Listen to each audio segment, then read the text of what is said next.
सीना सौरहनी उतार चलै छे बिया करेला मार करै छे गे सुन सीना सौरहनी उतार चलै छे बिया करेला मार करै छे ससुर में जई बेटाया 8 बजे उठबे गे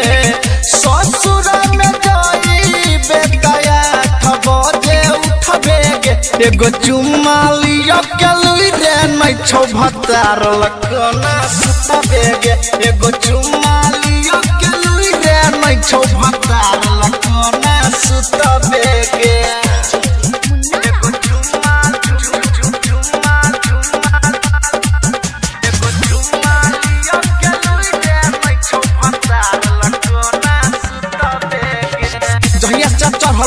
तोहर जबानी करे छौरी तू बहुत फुटानी घर में न करो मजर करै छे सुतेला साई संगे खूब तरपै छे सुना जहिया से चढ़ल गे तोहर जबानी करे छौरी तू बहुत फुटानी घर में न करो तू मजर करै छे सुतेला साई संगे खूब तरपै छे बहुत छे तू आई गजना पुतबे गे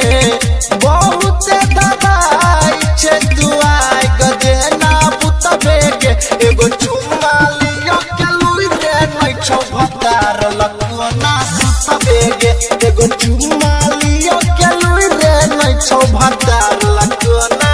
सुतबे गे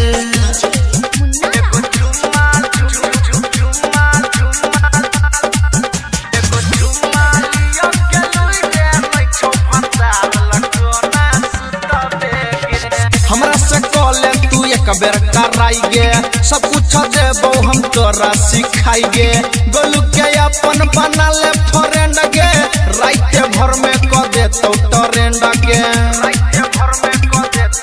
हां हमरा से कॉले तू एक बेर कराई गे सब कुछ देबो हम तोरा सिखाई गे सुकेश के अपन बना ले फ्रेंड गे रात भर में क देतो ट्रेंड गे संतोष राज संगे तबे महगा लुटबे गे